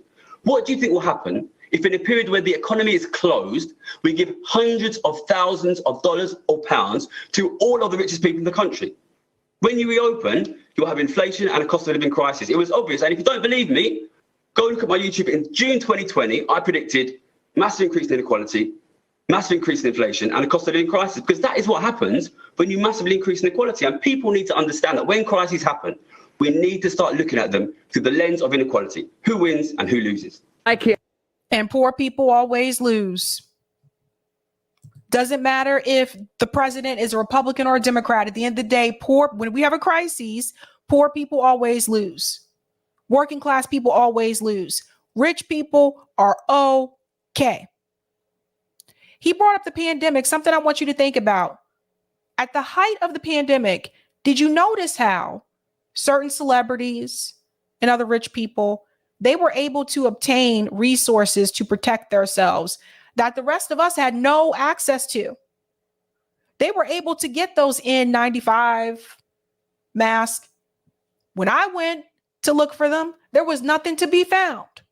Whether it was online, whether it was in the stores, the ones that were open, there was nothing to be found. But somehow they got them.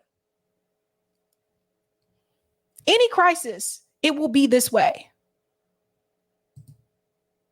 I like it. My favourite bit was the bit where Gary goes, and if you don't believe me, right, you can ask my mum, because she's seen me do that analysis, blood. That was my favourite bit. Mate, what about Julian Assange's thing, that the function of government is to take money from public hands and to pass it into the private sector, whether that's through military action, exploitation of crisis, or even in economic situations like this one, look for opportunities? I think if you look at the last 3 years, that is definitely what they have done. There's a question of why they did it, whether they knew they were going to do it. So I worked in finance for a long time, and I studied economics. I went to the London School of Economics, I went to Oxford. From my observation of wealthy people who understand economics, I suspect they probably did it by accident. Because I think what it is a mixture of greed and stupidity. What they want is to protect their interests. As long as they're protected, that's all they care about. So they go in. I think this SVB example is great. It's a great example because straight away, these guys on the phone to the government, bail us out, get your bailout. Nobody talks about who wins, who loses. You know, I think at the beginning of COVID, we had such an amazing example of that. We are so privileged to have witnessed such an example of mass elite stupidity, right? £700 billion, $8 trillion given out. Nobody in the mainstream media said who ends up with that money. It's a simple question. Very, very simple question. Who ended up with that money? This is very key.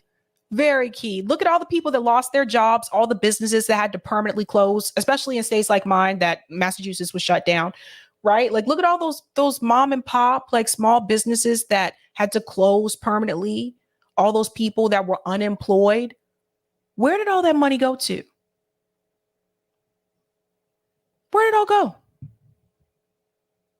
Meanwhile, you had CEOs, their wealth doubled during the pandemic. Some of these CEOs were making bank while they were busy laying people off. And people, when they were laid off, people, when they lost their jobs, they lost their health insurance. And some of these CEOs were making bank, guys. You have to understand that. This is something I've seriously stressed when we talk about the wealth inequality in this country. We had a pandemic, we had a crisis in this country, and you had all these people who had lost their jobs, some people who lost their homes, some people who were evicted from their apartments. And meanwhile, you had CEOs of these companies that were giving themselves extra bonuses that were doubling their wealth, while the people below them, their employees, were struggling just to pay rent. And more people should have called that out. No, but people wanted to listen to Bill Gates, who's not even a freaking medical doctor, for God's sake. Let's go on. Simple question, right? And that money is in the bank accounts of rich people now. And now we have a cost of living crisis for ordinary people, but ordinary people can't afford, in many cases, to feed their kids at the same time as the biggest and fastest ever increase in millionaire and billionaire wealth. The average US billionaire doubled their wealth in the first 1 year of COVID. The average UK billionaire increased their wealth by £630 million in 1 year. And yet here we are now, where ordinary people, in many cases, can't heat their homes, can't feed their kids, and we're talking about it like there's no money. What ordinary people need to start thinking, when there's a crisis, when your cost of living falls, please, please, God, look at the rich and say, is it falling for them as well? That's right. That's right. Let's go back a little bit. When you have these questions, he said, look at the rich and see, is it doing this? Are they going through the same experience as well? And we're talking about it like there's no money.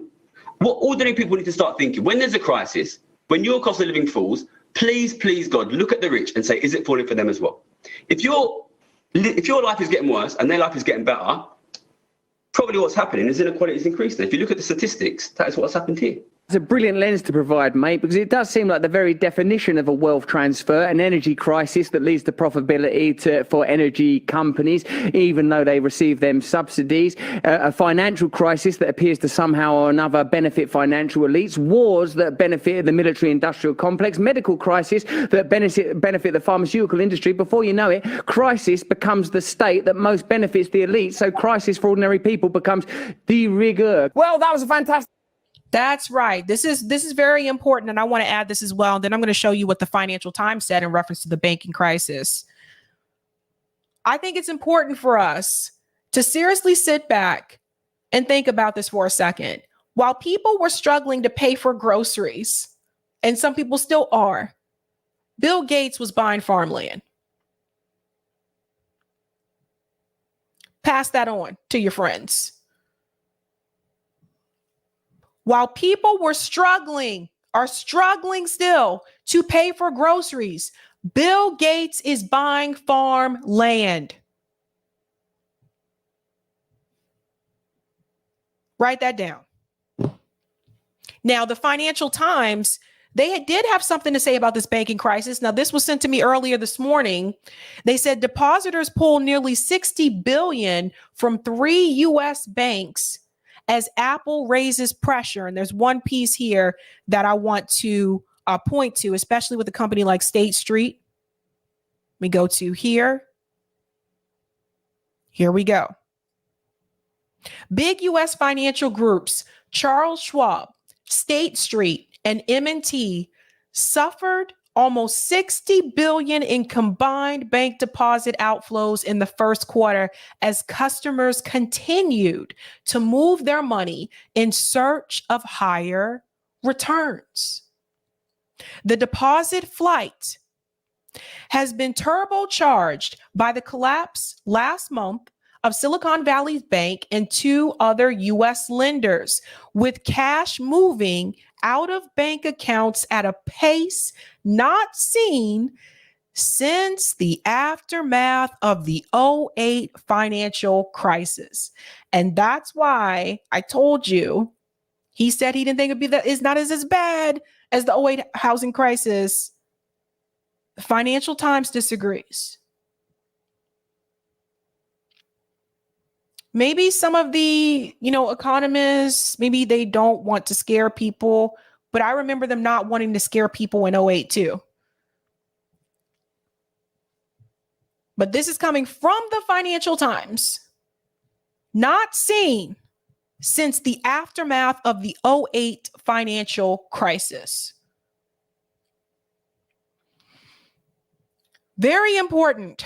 U.S. savers have been yanking cash out of low-yielding bank accounts and plowing it into alternative products such as money market funds or treasury bills that pay better returns, allowing them to take advantage of the sharp interest rate rises implemented by the Federal Reserve. The average U.S. bank account savings rate is just at 0.37%, according to government data, versus the Fed's benchmark rate of 4.75% to 5%. Schwab on Monday said deposits fell 11% or $41 billion in the first quarter and 30% year on year to $325.7 billion. Custody Bank State Street's total deposits fell 5% in the first quarter to $224 billion, more than expected. And the group told analysts that another $4 billion to $5 billion of outflows of non-interest bearing deposits could leave in the second quarter.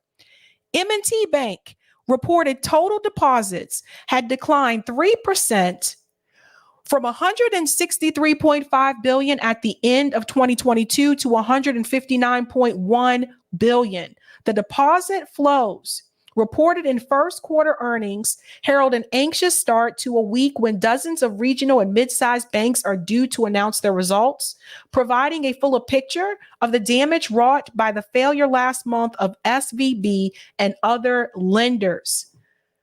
Last but not least, last week, some of the biggest U.S. banks, JP Morgan, Wells Fargo, and Citigroup announced they had raked in billions of dollars in deposits from customers fleeing smaller lenders following SVB's collapse. State Street shares closed down more than 9% in New York after quarterly profits missed expectations and fees were hit by reduced assets under management in its investment arm. It's not over.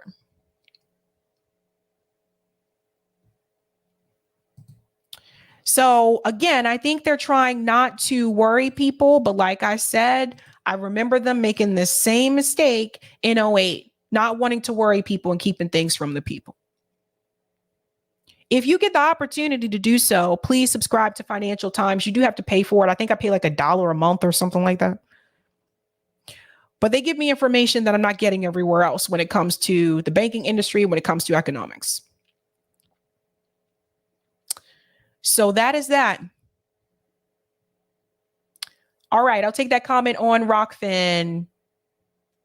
Eric, yeah. Thank you for the tip on Rockfin, Jim. Same as it ever was, letting the days go by.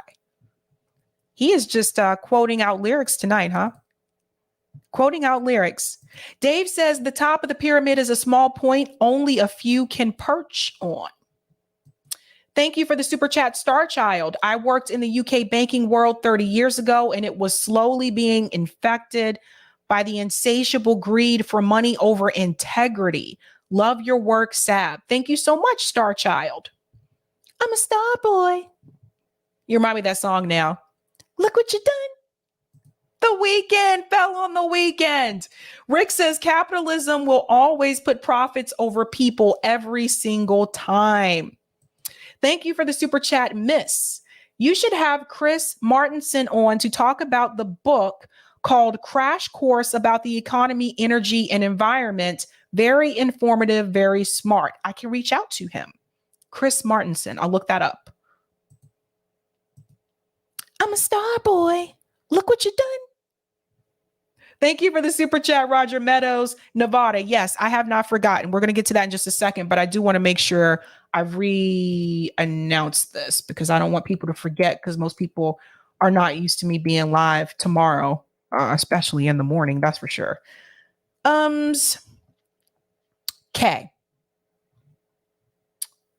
Quick announcement because I don't want to forget this again because you guys are not used to seeing me on a Wednesday.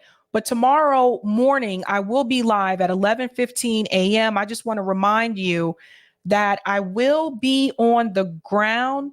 I am covering RFK Jr.'s presidential announcement. That's going to be live here in Boston at the Boston Park Plaza. So I will be on the ground for that.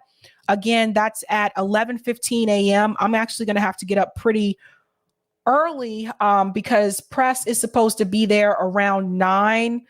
And then with traffic and stuff, yeah, I would have to get up pretty early. But just a reminder, again, that is tomorrow morning, 11:15 a.m. ET. I'll be live on the ground in Boston covering RFK Jr.'s presidential announcement. So that stream is already loaded up on my channel. It's ready and all set to go. And then we'll go live at that time. So don't miss that because I have a feeling that you're probably not going to see many people from independent media there. I just have that feeling. And then two, I have a feeling when it comes to mainstream media press, if they're working for local TV stations, it's not like the local TV station is going to show the entire speech. They're probably going to pull away from certain parts. So you'll see the full speech on my channel, though. So don't forget that tomorrow. All right. I don't want to forget about Nevada. We've been coloring the ballot initiative wins. We are now moving our way to Nevada, which has 2 from 2022. In Nevada, citizens of Nevada may initiate statutes law through the process of indirect initiative, meaning that after a successful petition drive, the initiative is presented to the legislature to adopt to pass, then signed by the governor, becoming law. But if rejected, it goes straight to the ballot for voters to weigh in on. However, upon the governor's recommendation and approval, the legislature may propose an alternative statute to voters. Citizens of Nevada may also initiate constitutional amendments through the process of direct initiative, meaning after a successful petition drive, the amendment proceeds straight to the ballot for a vote of the people, but will only be ratified once voters vote for it twice, with one even year election in between. Citizens also have the power to repeal legislation via veto referendum. The Nevada state legislature may also place measures on the ballot and legislatively referred constitutional amendments by majority vote in 2 consecutive regular sessions. These only require approval in 1 election. Single subject rule. In Nevada, each proposed measure must address only 1 subject. For those who are new and not familiar, this has happened with a couple of states. They do have this rule in place where you cannot have a ballot measure that actually addresses 2 or 3 different subject topics. It can only be 1. Depends on the state. Each state is different. Subject restrictions. Laws that limit the scope or content of ballot measures. Typically, these restrictions prevent laws from addressing certain subjects. In Nevada, an initiated measure may not make appropriations or required expenditures unless it also establishes a tax sufficient to cover the expense.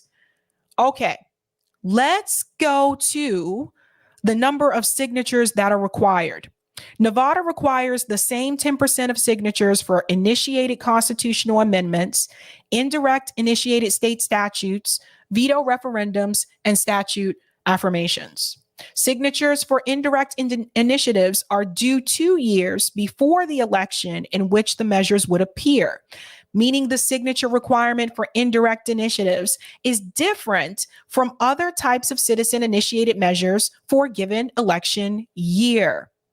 Let's go down to the very first measure. Let me read this part here from Roger. Legislative alteration. For 3 years after an initiated statute is approved, it may not be amended, annulled, repealed, set aside, or suspended by the Nevada state legislature. Amendments initiated by voters that lawmakers wish to be repealed must be put to the voters. This is different from some of the other states that I have covered, because in some of the other states, the legislator can veto it and they don't need to have the approval of the voters to do so. They can just veto it.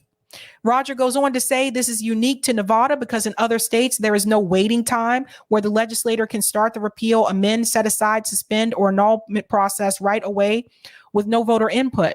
The only thing about this is the 3 years waiting period starts after approval, not after a law goes fully into effect. Sometimes it takes 3 years before a law realizes full implementation.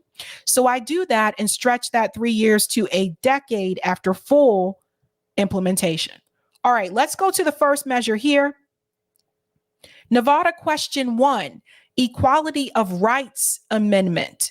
A yes vote supported adding language to the Nevada Constitution that prohibits the denial or abridgment of rights on account of an individual's race, color, creed, sex, sexual orientation, gender identity or expression, age, disability, ancestry, or national origin.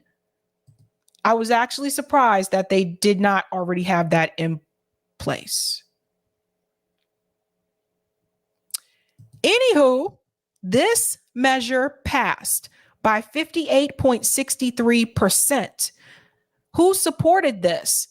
Senators Nicole Canizaro, Heidi Gensert, Scott Hammond, Dina Neal, David Parks, Julia Reddy, Patricia Spearman, and Joyce Woodhouse, all Democrats. Organizations in favor: Battle Born Progress, Human Rights Campaign PAC, Progressive Leadership Alliance of Nevada, and Sierra Club Toynbee chapter.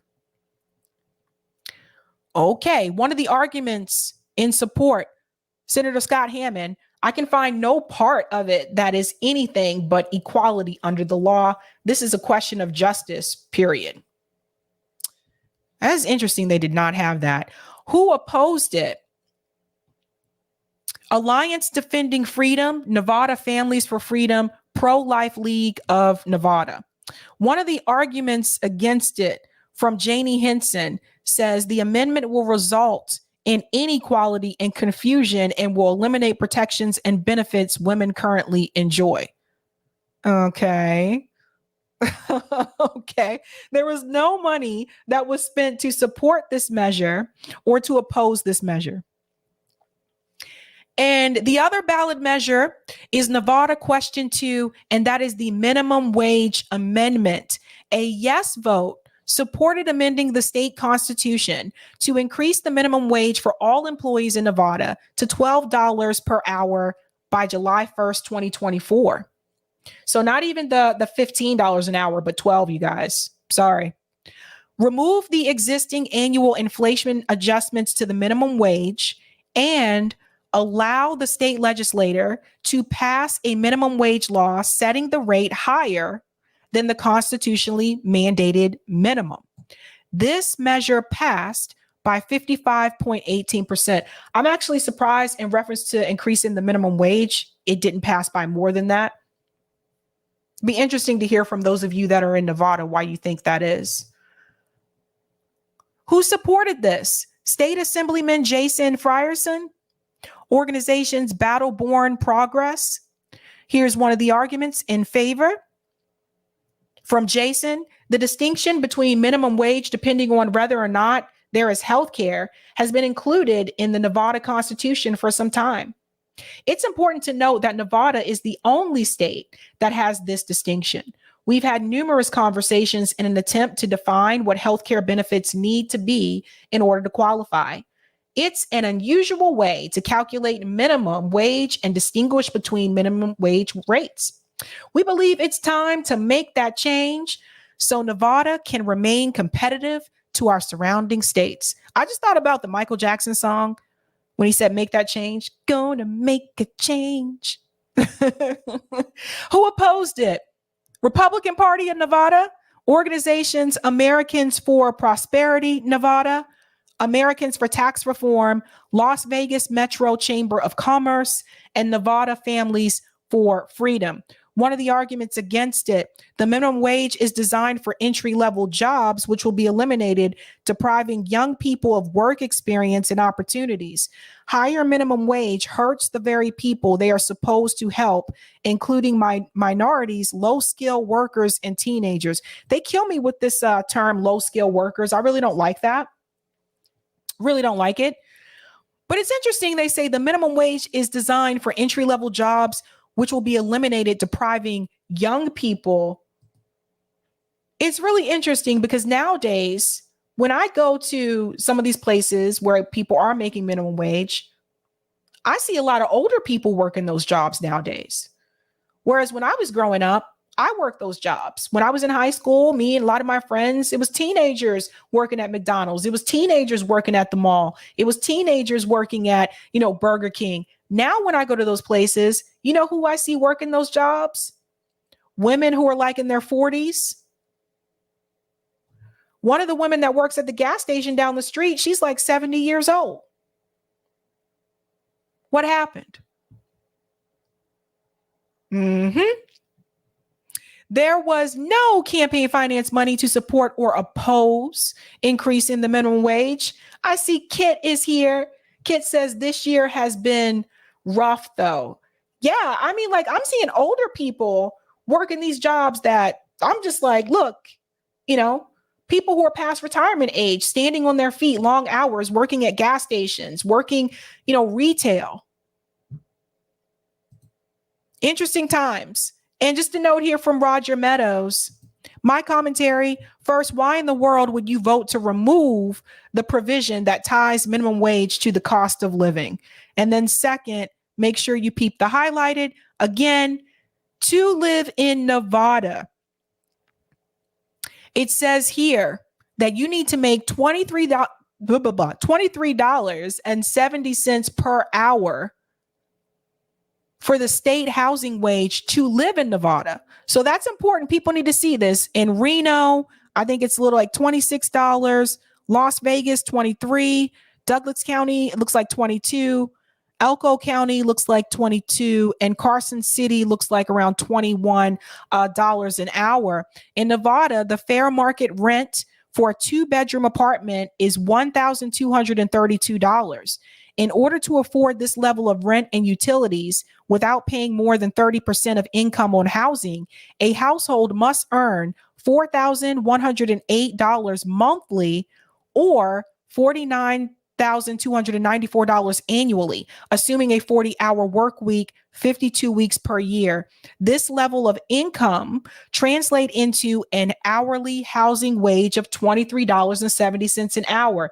So even that minimum wage increase here for the $12 an hour, that's nowhere near where you need to be to even afford a 2-bedroom apartment in Nevada. This is why when we say it's great that people are increasing the minimum wage to that $15 an hour, but at this point in time, it should actually be higher. That's just the fact, Jack. When you look at inflation and when you look at rent, $15 an hour doesn't cut it anymore. I think there's one more for Nevada. We can save that for Friday because I have an early start tomorrow. So don't forget, guys, join me here tomorrow, 11:15 a.m. Eastern Standard Time. And we will be, can't talk. We will be on the ground covering RFK Jr.'s presidential announcement. It'll probably be the shortest live stream I've done because these announcements usually don't take that long. The speech is probably going to be like what? At the most, maybe 20 minutes. Maybe. I'll try to see if I can interview some people afterwards and say, hey, why did you decide to come out today? Can't promise anything, though. Some people are really like sketch about being on camera. I totally get it. So that's that. But yeah. Catch me outside. Catch me outside, son. All right, guys. I am heading out. Gots to go. I'll see you tomorrow morning. Kind of bright and early. Anyway, I'll see you then. But you know how we do this, guys. Have a good night. Keep up the fight.